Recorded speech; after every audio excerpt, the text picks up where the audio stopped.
Hola amigos, hoy vamos a hacer el examen de Matemáticas aplicadas a las ciencias sociales propuesto en la convocatoria ordinaria de junio del 2021 en Castilla y León para el acceso a la universidad. Comenzamos con el primer ejercicio, que es un ejercicio de programación lineal. Me dice que un almacén de frutas dispone de 800 kilos de manzanas, 800 de naranjas y 500 de plátanos. Con estas existencias van a poner a la venta dos tipos de lotes de frutas, el A y el B. El lote A consta de 1 kilo de manzanas, 2 kilos de naranjas y 1 kilo de plátanos, mientras que el lote B consta de 2 kilos de manzanas, 1 de naranjas y 1 de plátanos. Si los lotes A se venden a 12 euros cada uno y los lotes B a 14 euros cada uno, determinar mediante técnicas de programación lineal el número de lotes de cada tipo que ha de vender el almacén para maximizar sus ingresos. ¿A cuánto asciende este ingreso máximo? Bien, el ejercicio es bastante sencillo. Lo primero que tenemos que hacer es denominar las incógnitas del problema o las variables con las que vamos a trabajar. Eso serán lo que me pide. Lo que me pide el problema es precisamente el número de lotes de cada tipo que ha de vender. Así que llamaremos X al número de lotes del tipo A e Y al número de lotes del tipo B. Una vez que tenemos eso, vamos con las restricciones. Bien, la primera restricción es que disponemos de 800 kilos de manzanas. Si disponemos de 800 kilos de manzanas y no podemos pasarnos de ahí, vemos que los lotes del tipo A llevan 1 kilo de manzanas y los del tipo B llevan 2 kilos de manzanas. Como tenemos X del tipo A e Y del tipo B, tendremos 1 por X más 2 por Y. Eso serían las manzanas totales que estamos utilizando en la confección de los lotes. Y eso no puede pasar de 800, es decir, que tiene que ser menor o igual que 800. Esa sería la primera restricción, X más 2Y menor o igual que 800. A eso, bueno, añadimos al principio que X e Y tienen que ser mayores o iguales que 0, pues que representan un número entero de lotes, no pueden ser negativos, ¿no? Bien, a medida que voy escribiendo las restricciones, voy también dibujando la gráfica que me va a permitir averiguar la región factible de soluciones. Para ello dibujo la recta X más 2 igual a 800, que la voy a dibujar de color verde, y de la misma manera que escribo la restricción. Y los puntos que verifican la desigualdad son los que están por debajo, de la recta, porque, por ejemplo, si tomo el 0, 0 como referencia, el 0 es menor que 800, quedan por debajo. Pues si el 0 es es una de las posibles soluciones y está por debajo, las que están por debajo son las soluciones de todas de la desigualdad. Bien, las que están por debajo y las que están sobre la recta, por supuesto, por eso el menor e igual. Siempre los problemas de programación lineal, las desigualdades siempre tienen que tener el igual, son menores iguales o mayores iguales. Bien, pasamos a la siguiente restricción. La siguiente restricción va a ser para las naranjas. Pues para las naranjas, de forma análoga, vemos que los lotes de tipo A tienen 2 kilos de naranjas y los del tipo B tienen 1 kilo. Entonces ahora sería 2X más 1 por Y. 2 por X más 1 por Y serían las naranjas. Serían menor o igual que 800 también. 2 por X más Y menor o igual que 800. Dibujamos la recta 2X más Y igual a 800. Y los puntos que están por debajo o a la izquierda, como queráis verlo, los que están en la zona del 0, también son los puntos que me verifican la desigualdad. Como las tengo que solapar con los anteriores, ahora la solución que voy obteniendo es este cuadrilátero, limitado por este segmento verde, este segmento azul y los dos ejes. Los dos ejes porque, repito, estoy trabajando en el primer cuadrante debido a las restricciones X mayor o igual que 0 e Y mayor o igual que 0. Bien, entonces de momento estoy en este cuadrante. Y ahora tengo la restricción de los plátanos. Los plátanos están limitados por 500 kilos. Ahora, los lotes del tipo A llevan aquí 1 kilo de plátanos y los del tipo B llevan 1 kilo de plátanos también. Así que la restricción es 1 por X más 1 por Y, X más Y. X más Y tiene que ser menor o igual que 500. Esa sería la restricción para los plátanos. Dibujo la recta X más Y igual a 500 y aquí la tengo y son también los que están por debajo. Entonces ya veo que la zona de la región factible, que es donde se solapan los tres puntos solución de las restricciones, están formados por 1, 2, 3, 4, 5 lados. Es un polígono irregular, evidentemente, que lo vamos a sombrear para verlo bien. Aquí lo tenemos y limitado por estos segmentos y estos vértices, que les llamo C, D, E, F, G. El G no me interesa porque el G es la solución 0, 0, que sería no fabricar o no crear ningún lote, ¿no? Y esto no me va a interesar. Bueno, pues a partir de aquí, lo siguiente que tengo para ver dónde es máximo los ingresos es la función objetivo. Los ingresos son 12X más 14Y. Esos serían los ingresos, ¿no? Porque si me dice un lote O se vende a 12 euros, como hago X lotes de tipo A, serían 12X de ingresos, y para B serían 14Y. 12X más 14Y. La solución va a ser máxima o mínima en los vértices. Vamos a buscar la solución en los vértices y por tanto tengo que hallar primero los vértices. Así que voy con el primer punto, que es el vértice C. El vértice C, aquí ya no me voy a parar mucho en explicarlo porque es resolver sistemas de ecuaciones. Es simplemente resolver el sistema formado por la ecuación de las rectas que determinan el punto. El punto C está determinado por el eje de las Y, que es X igual a 0, y la recta verde, que era X más 2Y igual a 800. Ahora trabajamos con las rectas, por eso no pongo la desigualdad, pongo solamente la igualdad. Bueno, pues este es el punto 0,400. La solución para I es 400, así que el punto es C es 0,400. Para el siguiente, para D, D es la intersección de estas dos rectas, de la recta roja y la recta verde, con sus correspondientes ecuaciones. Esto lo hago por reducción si restáis. Fijaros, si restamos la segunda ecuación a la primera, las X se anulan y queda 2Y menos y 800 menos 500, 300. Entonces queda que Y es 300 y X es 200. El punto es el 200, 300. El punto E, pues ponemos las dos rectas que determina el punto E y restamos también y se anulan las Y, queda 2X menos XX, 800 menos 500, 300, queda ahora que X es 300 y es 200, al revés, queda el 300, 200 para el punto E. Y para el punto F, eje de las X que es igual a 0, con la recta azul que es 2X más igual a 800, y es igual a 0, X es 400, así que es el 400, 0. Bueno, pues el máximo está en uno de estos 4 puntos, el máximo beneficio. Así que voy a coger la función beneficio, que es la función objetivo, aquí está, que era 12X más 14Y, y sustituyo cada uno de estos puntos en ella y veré cuál es el que me da mayor beneficio. Entonces calculo el 0,400. El 0,400 será 12 por 0 más 14 por 400. Eso, 14 por 400 me da 5.600 euros. Ahora sustituyo el 200-300. El 302, bueno, estoy haciendo el primero, es 6.400, lo mismo, es 12 por 300 más 14 por 200 y me da 6.400 euros. El siguiente es el 400, que me da 4.800 euros, que es 12 por 400 más 14 por 0, y el último, que es el 200-300, es 12 por 200 más 14 por 300, 6.600.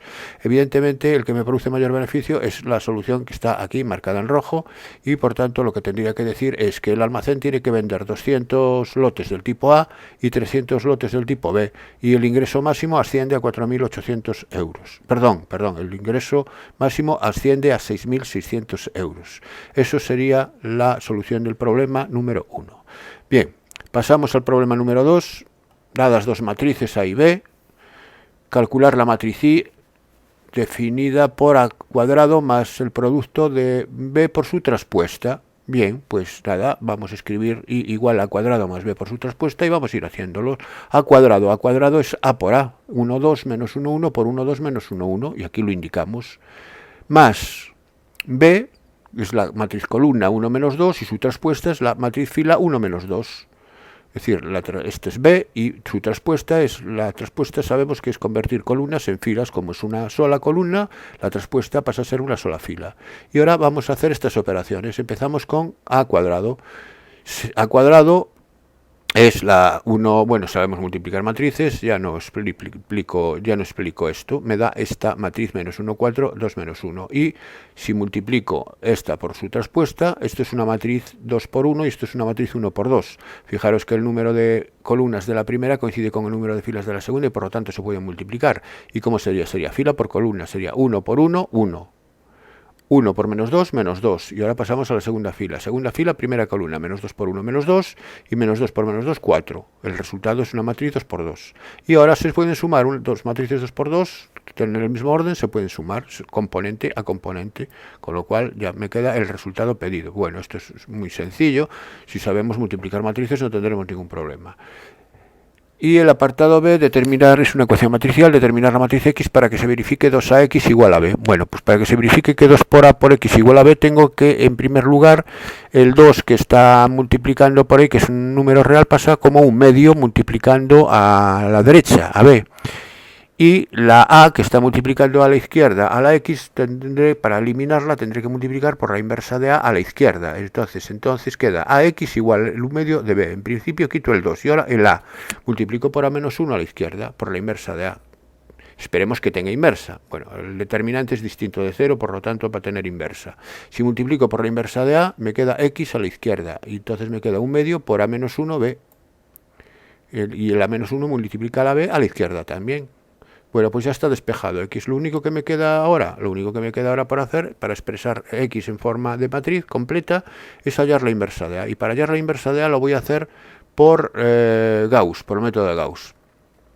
Recordar que el método de Gauss para hallar inversas, consiste en añadir la matriz A, de la cual quiero calcular la inversa, añadir la matriz identidad del orden correspondiente, en este caso de orden 2. Y mediante operaciones elementales tengo que trasladar, mediante operaciones elementales en filas, por combinaciones lineales de filas, es lo que hacemos con el método de Gauss en general, tengo que trasladar la matriz identidad a las dos primeras columnas, y lo que obtengo en las dos últimas columnas, tras el procedimiento, va a ser la matriz inversa que estoy buscando. Bueno, ¿qué tengo que hacer entonces? Pues tengo que obtener un 0 donde está el menos 1, en primer lugar siempre. Para obtener la matriz de identidad voy a buscar un 0 aquí, donde está el menos 1, y un 0 donde está el 2. Para obtener un 0 donde está el menos 1, pues muy fácil. La fila 2 le sumo la fila 1 y yo tengo menos 1 más 1, 0. Yo tengo un 0. A la fila 2 entonces le sumo la fila 1. Eso es el primer paso que voy a hacer. Menos 1 más 1, 0, 1 más 2, 3, 0 más 1, 1 y 1 más 0, 1. Entonces en la primera fila me queda como está, y la segunda fila obtengo la fila 0, 3, 1, 1, que es sumando las dos, ¿no? Y ahora tengo que obtener un 0 donde está el 2. Para obtener un 0 donde está el 2, puedo hacer lo siguiente. A ver, puedo multiplicar por 3 la primera fila y restarle el doble de la segunda. Aquí lo tengo, 3. Multiplico por 3 la primera fila. Si multiplico por 3 la primera fila, aquí voy a tener 6. Y si multiplico por 2 la segunda, voy a tener 6 aquí, y lo resto, para que me dé un 0. Entonces sería 3 por 1, 3, menos 0, 3. La primera fila me aparece un 3. Donde está el 1 va a aparecer ahora un 3. Donde está el 2 sería 3 por 2, 6, menos 2 por 3, 6, 0. Va a aparecer un 0, que es lo que yo quiero. Y aquí donde está este 1 sería 3 por 1 es 3, menos 2 por 1 es 2. 3 menos 2, 1. Me va a quedar un 1 aquí. Y aquí me va a quedar 3 por 0, menos 2 por 2, me va a quedar un menos 2. Así que al hacer esta operación me va a quedar esto. Y ahora fijaros que ya tengo los ceros. Solamente tengo que tener ahora aquí para la matriz identidad un 1 y un 1. Pero ¿cómo tengo un 1? Pues tengo otra operación elemental que consiste en dividir la fila por un número. Si yo divido toda la fila por 3, obtengo aquí un 1. Y si divido toda esta fila por 3, obtengo un 1 aquí también, obteniendo finalmente la matriz identidad, que es lo que pretendo. Así que las operaciones que tengo que hacer a continuación es F1 dividido por 3 y F2 dividido por 3. Si yo divido F1 por 3 y F2 por 3, lo que voy obteniendo es esta nueva matriz, donde ya he pasado la matriz identidad que estaba a la derecha, ya la he pasado a la izquierda, obteniendo esta nueva matriz a la derecha, que es la matriz inversa. Bueno, el método de Gauss para calcular la matriz inversa tal vez sea un poquito más largo que el método de por adjuntos, sobre todo en el caso 2×2. Así que si lo sabéis hacer por adjuntos y os lo permiten, os lo han explicado y no tenéis ningún problema, hacerlo por adjuntos, y comprobad que os da lo mismo. Yo lo hago por Gauss porque el método de Gauss es el más tradicional en el caso de las matemáticas aplicadas a las ciencias sociales, pero no tenéis que hacerlo obligatoriamente por este método. Porque si no tenéis un dominio claro de esto, pues puede resultaros un poquito engorroso y también se presta a bastantes errores de signos y en fin. Bueno, pues lo dicho, pasamos entonces a expresar X en forma de matriz, sería 1 medio por A-1B. Como A-1 es esta matriz que acabo de calcular aquí en rojo, pues le escribo 1 medio A-1B, y ahora lo único que tengo que hacer es multiplicar, este producto es una matriz 2×2 por una matriz 2×1, que me va a dar una matriz 2×1, y 1 medio por 5 tercios, pues se quedaría 5 sextos y menos 1 sexto, y eso sería la matriz X que me pide el apartado B. Pasamos al problema número 3. El número de zancadas por minuto que realiza un corredor en su entrenamiento diario de 60 minutos viene dado por la función, bueno, me dan una función definida a trozos, desde 0 hasta 40 y desde 40 hasta 60. donde aquí es constante, entre 0 y 40 es constante, es decir, el número de zancadas por minuto es 70 en los 40 primeros minutos, y entre los 40 y los 60 se produce una modificación que viene dada por una parábola. X representa el tiempo en minutos. Bien, el tiempo de entrenamiento en minutos. Bien, este entrena 1 hora por lo que veo, es decir, de 0 a 60. Bien, al principio, como está en forma los primeros 40 minutos, pues lleva una marcha rítmica constante, y luego seguramente empezará a disminuir el número de pasos, y al llegar a la meta, al final, pues se pegará un acelerón y subirá. Eso seguramente es lo que va a ocurrir con esta parábola.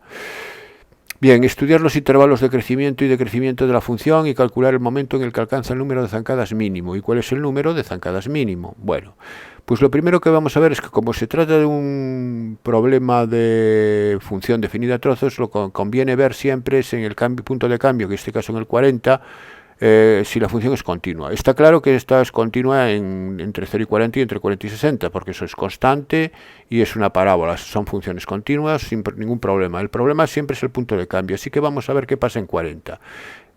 Para ver si es continuo en 40, estudiamos f de 40. La imagen en 40 es 70, porque la 40 la imagen se toma aquí, en este subdominio, cuya imagen es 70. F de 40 es 70, y el límite cuando x tiende a 40, cuando x tiende a 40 por la izquierda es 70, y cuando x tiende a 40 por la derecha es cuando x es mayor que 40, hay que sustituir 40 por x en esta expresión, pero si yo sustituyo 40 por x en esta expresión me va a dar 70, que coincide con el límite cuando x tiende a 40 por la izquierda, y además coinciden con la imagen, así que la función es continua en 40. Para estudiar el crecimiento y el decrecimiento lo que necesito es la derivada. Entonces, la derivada vamos a hacerla. La derivada es entre 0 y 40, sin tomar el 40, porque todavía no he demostrado que la función sea derivable en 40, así que no puedo tomar el 40 aquí como el igual, tomo menor estricto que 40. La derivada de 70 es 0 porque es una constante, y la derivada de un décimo x al cuadrado menos 11x más 350 es un décimo por 2x, que es 2 décimos por x, que es x partido por 5, aquí ya lo simplifico, menos la derivada de 11x, que es menos 11.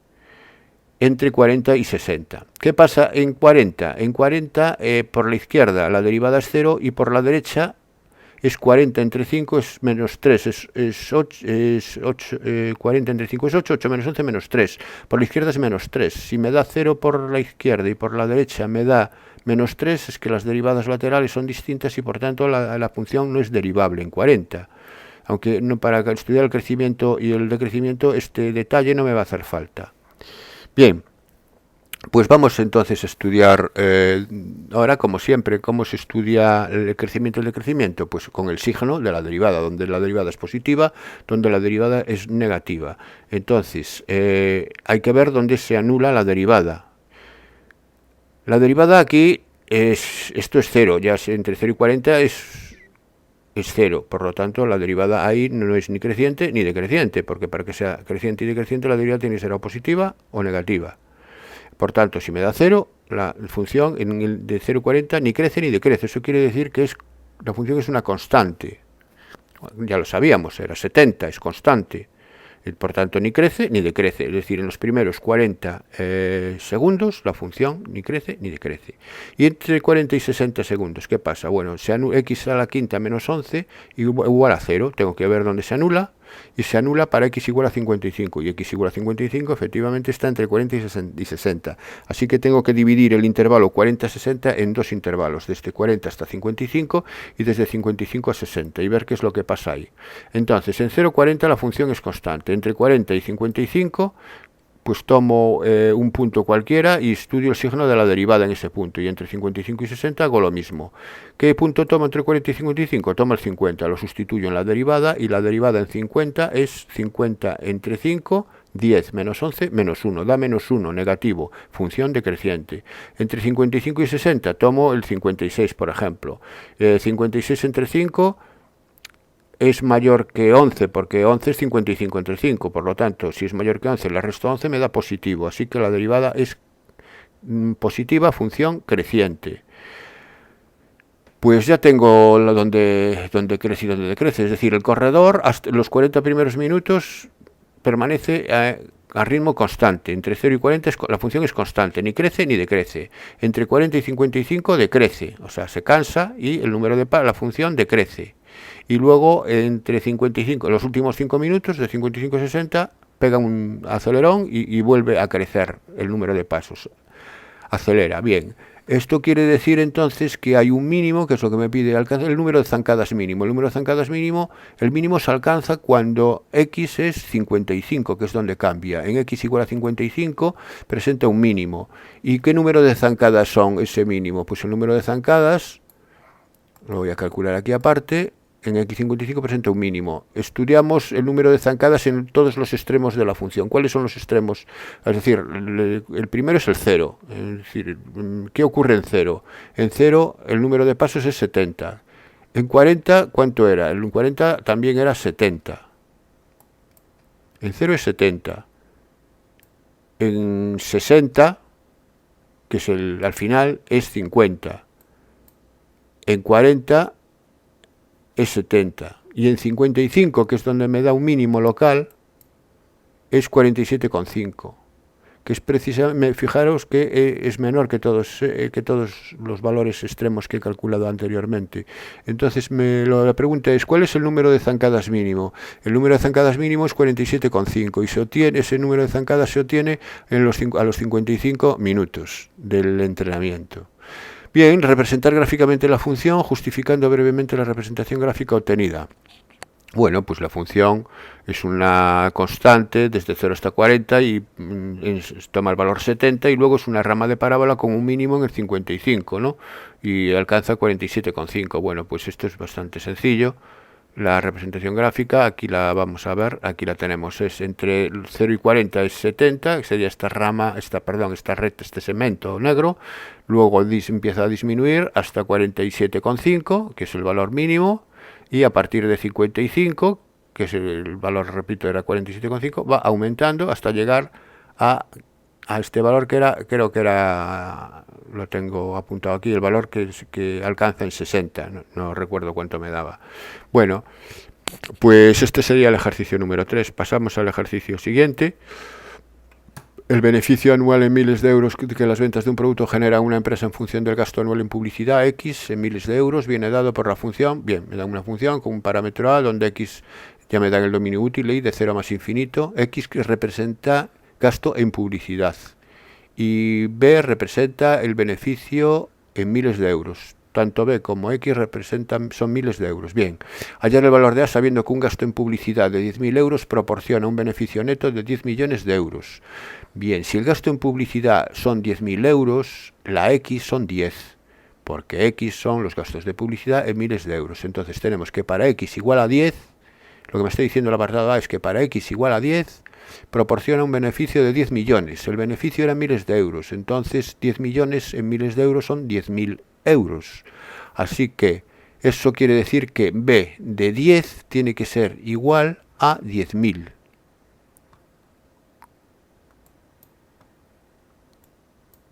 Aquí lo tengo, justo. B de 10 igual a 10.000. ¿Entendido? Esto es importante con las unidades que hay que trabajar y cómo hay que trabajar.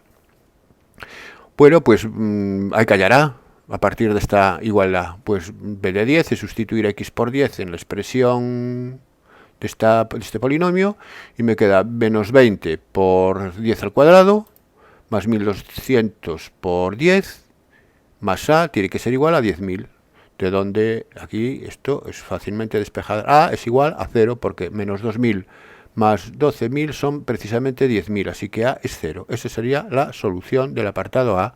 Y el apartado B me dice ahora, para A igual a 2.000, calcular el área delimitada por P de X y el eje de los X en el intervalo 0, 1. Bueno, pues para hallar el área limitada por una función y el eje de las X en el intervalo 0, 1, tengo que ver, en primer lugar, si esa función B de X se corta al eje de las X en el intervalo 0, 1, porque si la corta, la gráfica puede estar por debajo del eje y entonces tengo que hacer ahí un cambio de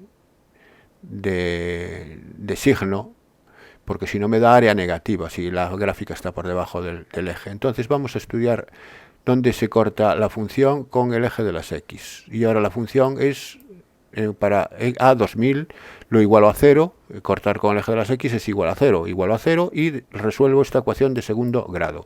La simplifico y me queda esta y su solución, una vez hecho por la fórmula, es 60 más 63 partido por 24 entre 2, eso es un número que no está, es superior a 1, y 60 menos 63 con 24 partido por 2 es un número inferior a 0.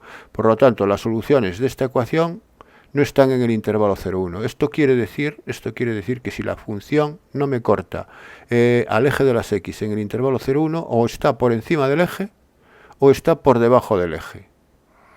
Para saber si está por encima del eje o por debajo del eje, muy fácil. Cogemos un punto entre 0 y 1, por ejemplo un medio, y lo sustituimos en la función.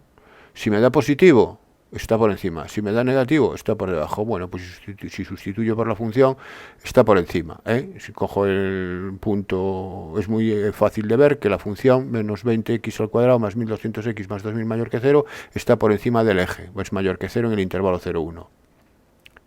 Eso, lo repito, cogéis el 0, un medio y ya queda demostrado. O incluso el 0,1, porque en el 1 no se anula, así que si cogéis el 1 también veis que le ocurre que es positivo, y en el 0 es positivo, ¿no? Eso da 2000, es positivo también. Bueno, pues entonces ya está, el área que me están pidiendo es la integral desde 0 hasta 1 de la función que está por encima es esta, la función, menos la que está por debajo, que en este caso es el eje de las x, que si es igual a 0 no hay nada que restar.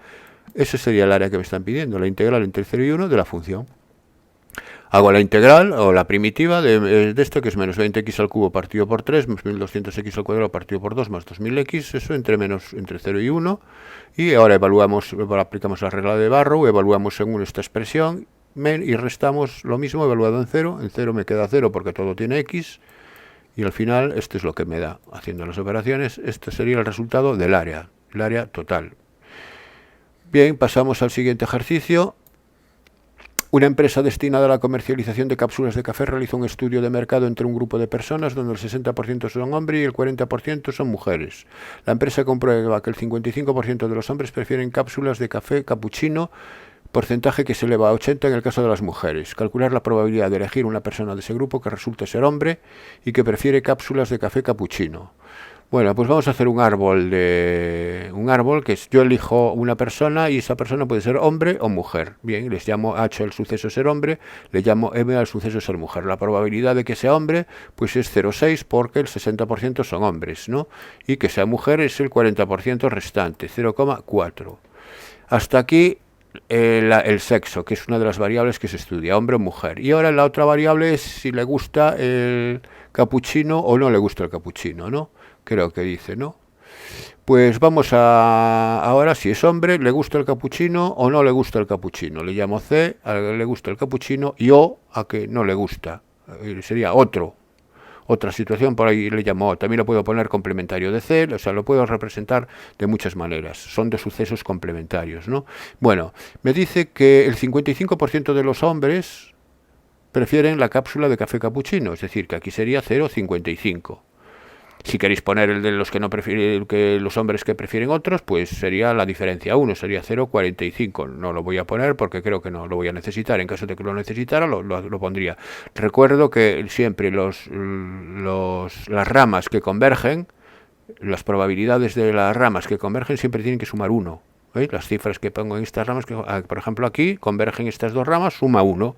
Aquí tendrían que sumar 1 también. Bueno, y me dice que este porcentaje se eleva al 80% en el caso de las mujeres. Por lo tanto, aquí será 0,8.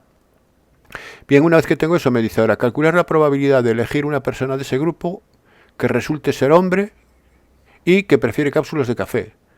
Es decir, esto sería una intersección. Me están pidiendo la probabilidad de que sea hombre y quiera café, probabilidad de H y C, probabilidad de H intersección C, aquí está, pues en la tabla lo tengo, en el árbol lo tengo, sería 0,6H por 0,55, se multiplican en la misma, siguiendo la línea, ¿no? Entonces esto es 0,33. Porque, aunque aquí he puesto C, realmente este suceso sabemos que es que prefiere capuchino condicionado a ser hombre. Entonces, aquí cuidado, que no es la probabilidad de H por la probabilidad de C, es la probabilidad de H por la probabilidad de C condicionado a H, porque la probabilidad de C es en este caso más este caso también, ¿eh? Bien, vamos con el apartado B. ¿Con qué probabilidad una persona elegida al azar de ese grupo prefiere cápsulas de café capuchino? Bueno, es lo que acabo de decir ahora. Ahora me están pidiendo cuál es la probabilidad de que la persona, sin especificar el sexo, una persona elegida al azar cualquiera, prefiera el capuchino. Es decir, me están pidiendo la probabilidad de C, esa es una probabilidad total. La probabilidad de C ahora es 0,6 por 0,55, que es para el caso de que sea hombre, es más 0,4 por 0,8, en el caso de que sean mujeres. Bueno, haciendo esta operación me da 0,65. Bien, un ejercicio muy sencillo. Pasamos al siguiente ejercicio.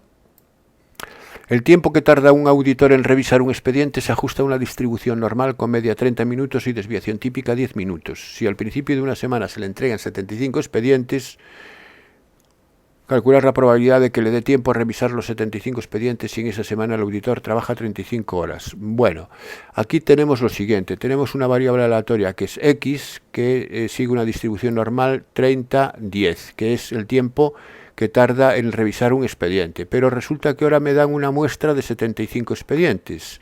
Cuando paso al tiempo de la muestra, cuando paso a la variable, a la media muestral, que sería la media sobre 75 expedientes, ya tengo una distribución normal de media. La media coincide, 30, pero la desviación típica es la desviación típica original, que es 10 partido por la raíz de n, en este caso partido por la raíz de 75.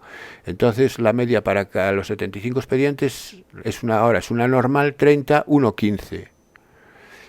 Bueno, pues me pide la probabilidad de que sobre esos 75 expedientes, la probabilidad de que le dé tiempo a revisar si trabaja 35 horas. Es decir, si el tiempo es inferior, ¿cuánto tiempo por expediente serían? 35 horas son 2100 minutos. 2100 minutos para 75 expedientes serían 2100 entre 75, son 28 minutos por expediente. Por lo tanto, me están pidiendo la probabilidad de que X barra 75 sea menor o igual que 28. Y esto es una normal, repito, 30, 1, 15. Entonces, a la hora de tipificar, sería 28 menos 30, Z, pasamos a Z, y la tipificación sería 28 menos 30 entre 1,15.